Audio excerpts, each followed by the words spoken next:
Hey everyone, it's Richard Metal Fan here, bringing you guys a long-awaited music collection update video. I haven't done one of these since about back in like May or something. That was like right when I got back from Maryland Death Fest, so I decided to do one. And yeah, this is all. I only got like a small bit of stuff right here. I only have like 4 cassettes right here. I have like a small stack of CDs and a small stack of vinyl. So this probably won't be a long video, but who knows? I probably will end up rambling. So first, let's get started. I'm going to start off with the cassettes. Because I only have 4 right here.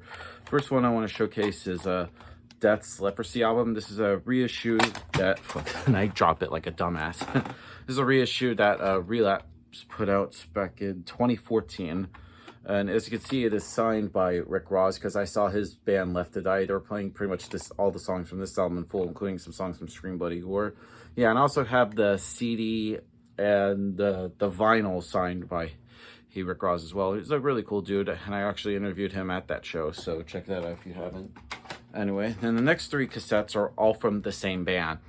And they're definitely one of my all-time favorite bands, and that'd be Cradle of Filth. I have 3 of their albums on cassette. First one being Midian, and I think Midian's a great fucking album. One of my favorite albums in like the 2000s Cradle of Filth era, and in fact this album did come out in the year 2000. Then I got Damnation in a Day, very underrated album, and it's hard to believe that next year will be the 20-year anniversary of this album.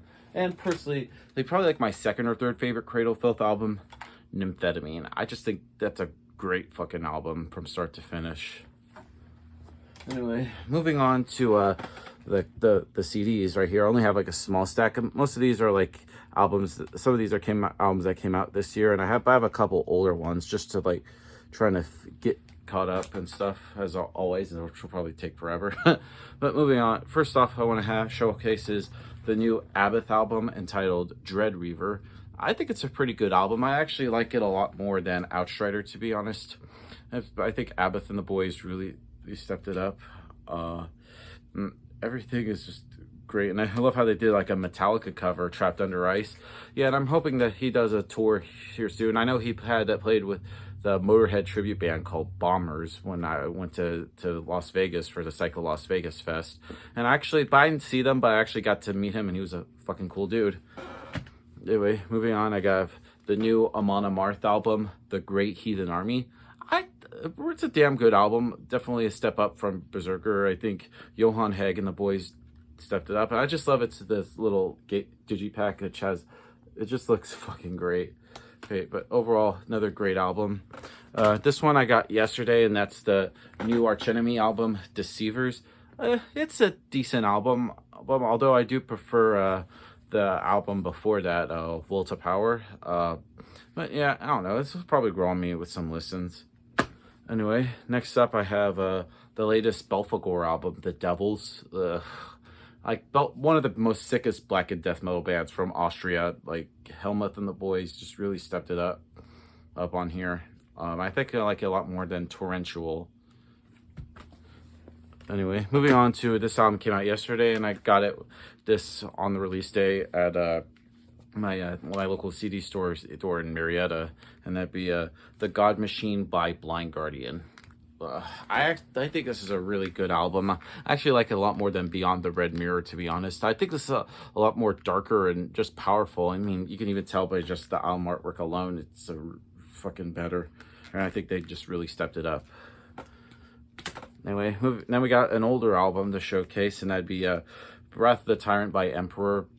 I don't think there's really much that needs to be said about Emperor that hasn't been said already. Classic black metal from Norway. This is a reissue that Spine Farm put out in 2017, and this actually has the self-titled, the little mini EP, and the Wrath of the Tyrant. Just all in one. As you can see, I have my copy. I actually have signed by Ishan, as well as like all my Emperor CDs and my 2 vinyls I have.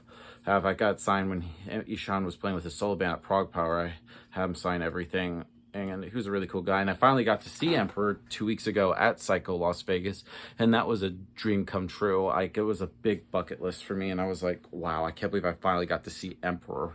So yeah, that was a great show. Moving on to another one of new album, the 2022 album, I should say. And I'm actually going to see this band tonight at the Gaff South Arena in Duluth with Mastodon and Spirit Box. So if anybody's going to that, I'll see you there. Here, probably buy me a drink. That'd be Impera by Ghost. Yeah, I like Ghost. I know some people will probably give me shit for liking them, but I don't really give a fuck. I like them. I know that people give them shit, but I don't care. I just think that they're just a catchy band and very dark, and I just love the imagery, and just the musicianship is just on par. Anyway, moving on to another older album, and I'm missing the booklet for this, and that'd be Goat Whore with their album Funeral Dirge for the Rotting Sun. And I like this album. Now I pretty much have all of Goat Whore's albums, but I know they have a new album coming out next month, so I'm looking forward to that. Trying to get an interview with Sammy. I was talking to Sammy when I ran into him when they were playing with Incantation last month, and they said that they're trying to do a tour probably later in the year, so hopefully they come here. Anyway, moving on to another 2022 album, and this was one of my most anticipated albums for this year, and that'd be a debut album from the new band called The Halo Effect with Days of the Lost. Now, for those of you who don't know, this is a band that has Mikkel Stane, the current vocalist for Dark Cody, and he was the original member of In Flames, and there's also 4 members of In Flames that are in this band, being as Jesper Stromblad and Nicholas Enklund. For some reason, I don't know if he's left or is still in the band, I don't know, but then they have Chris Broderick filling in for him, and then they also have Peter Iwers and Daniel Svensson, and this is a really great album. I mean, this is basically like if former members of In Flames make a better band that sounds better than current In Flames. Yeah, and I'm looking forward to seeing them. I know that they're going to be coming to Atlanta in September next year as part of Prog Power, their first ever US show, unless they're doing like a little tour with some routing dates leading up before that or after that. But yeah, I'm looking forward to seeing them. I'm definitely going next year. Next 2 albums I want to talk about is both from the same band. Speaking of the Swedish melodic death metal, or talk about The Haunted. I have 2 of their albums. I have the self-titled, which is a pretty good album, and hard to believe, and the Can't Even Speak Today, Exit Wounds. Anyway, and I'm kind of breaking away from this. I have 2 albums from a new metal, like NU band, and I know I'm probably going to get some shit for this. That'd be, and I saw these were at my Second and Charles, also in Kennesaw, which is like 10-15 minutes from me. That'd be Head PE. I have their album Broke and Blackout. This is actually, their first couple albums are good, but after that they kind of just went, but that's another story for another time. Anyway, almost done with this pile right here. First one, I actually got this at Prog Power back in June, and it's a friend of mine's band. That'd be the band Inviolate with their album, this one's called The Insomniac Stream. And this has, of course, my friend Kadria. She's the lead singer, and it's a really great album. And I've been wanting to see them live for a while, and I sadly can never. Everything always comes up, but I'm definitely going to try to see them whenever they do a show. I'm gonna try to. I put it off for far too long. So Kadria, if you're watching this, I support you. And anyway, moving on to another 2022 album, and that'd be the new Creator album, Hate Uber Alleys. Really great album. I definitely dig this a lot better than Gods of Violence. I think Millie and the Boys stepped it up with this one. And then moving on, we have Moonspell with Irreligious. We have another new 2022 album, and it's a band that, well, I'll probably get a little bit of shit for, probably not. That'd be the band Motionless in White with their album Scoring the End of the World. I actually got this from Newberry Comics. As you can see, it came signed by the band, which is awesome. I definitely dig this. Has some of my favorite songs on here being Sign of Life, Masterpiece, and Cyber Hex, which actually features a little guest appearance from my homie Lindsay Schoolcraft. Shout out to you, Lindsay, if you're watching this.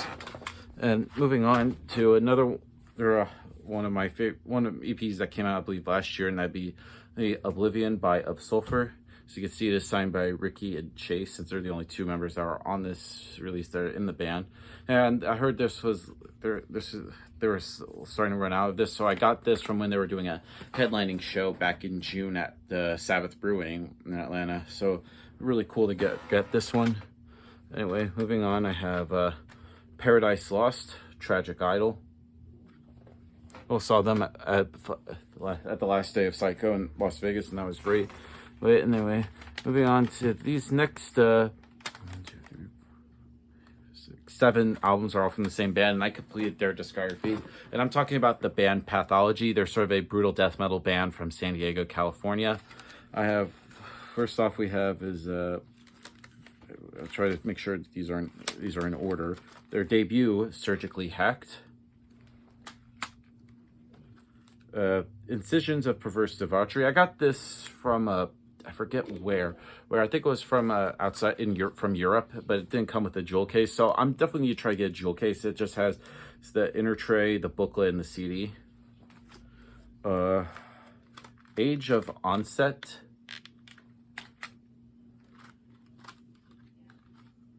Throne of Rain. The self-titled. Reborn to Kill. And their latest album that came out last year, The Everlasting Plague.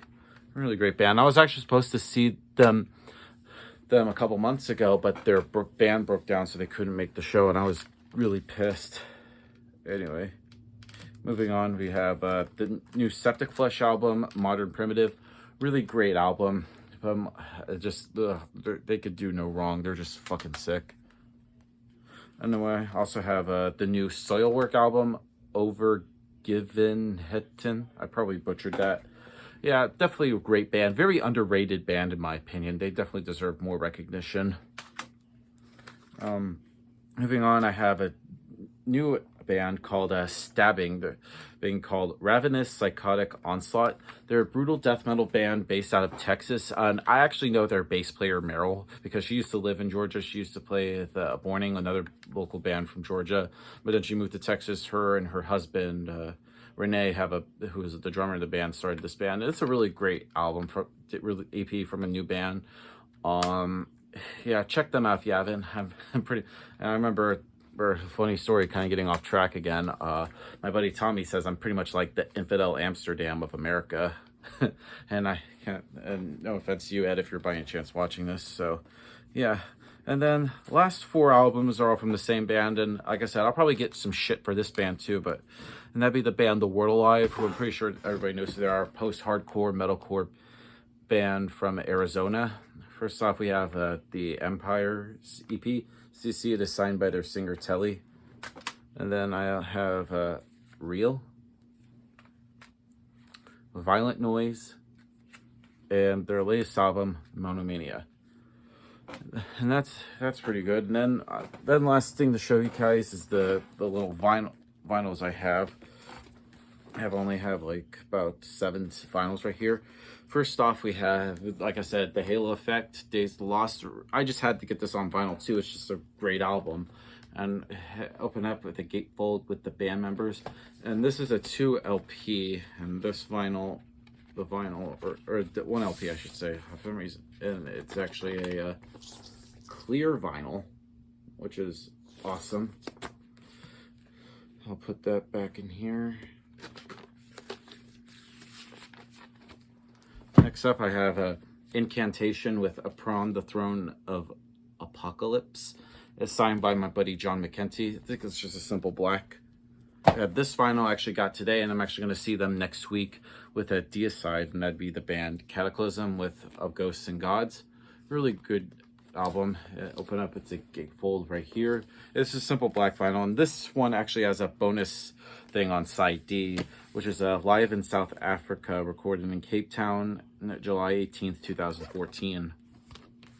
And then I also have the new Creator, Hate Uber Alleys, and it's a cool thing is a triple gatefold, which is awesome. I think this is just a simple black vinyl.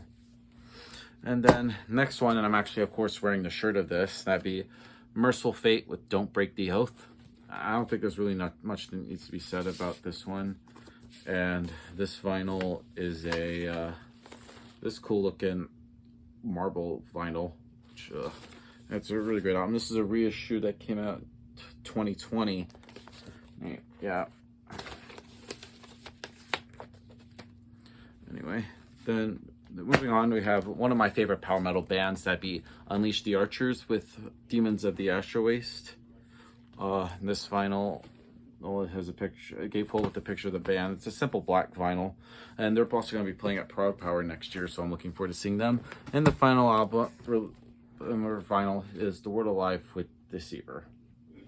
Yep, that's my little music collection update for you guys. Pretty much only took like 15 minutes. Hopefully I'll have more for the next one. But anyway, thank you guys for watching, and as always, keep it metal.